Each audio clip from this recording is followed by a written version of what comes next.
Agallamh le Leah Egan agus ba mé mar gháirde mar Alanna ní Rourke sa strat nua le teacht.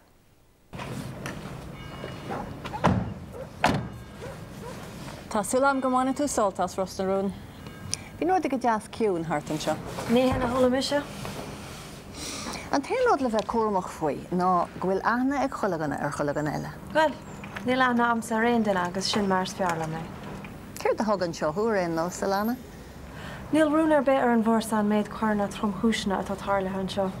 Agus na fistrán dí mácha a déana. Well, teigí tú héis pí nach bhfuil rudaí chohéasca sin. Bhí ggéirgáil gar de más sa gantar.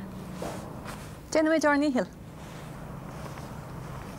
Drastal mé ar an Gaty School of Acting hús in Agallamh le Leah ar Agallamh le Leah agus críochní mé an nuirí.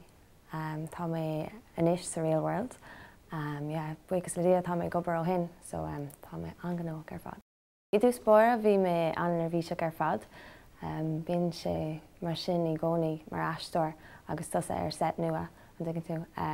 Bíonn tú an ar bhíseach ach ag an am céine bíonn tú ar bís chun le bheith ann.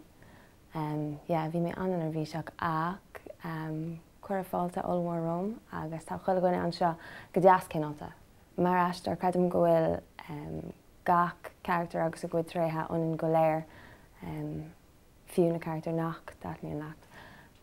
So d'bhrí sin, creidum go bhfuil leor cosúlachtaí idir mé héin agus Alanna b'éidir. Is fearr is agus mise ar aon nós ach beagsúlam go mbeidh beagganí níos sosialta. Well, níl mór an feasach sosialta aice, so b'éidir go darneach sí triblód éigean ar héin dá bhór, so fáin go bheicimiid. Is Agallamh le Leah Egan mar Alanna ní Rourke agus tásúlam go mbainne sibh taitneamh as a bheith ag féach an timar charachtar ar Rostanrún, gach mórt agus deardaoin ar tíid cethair.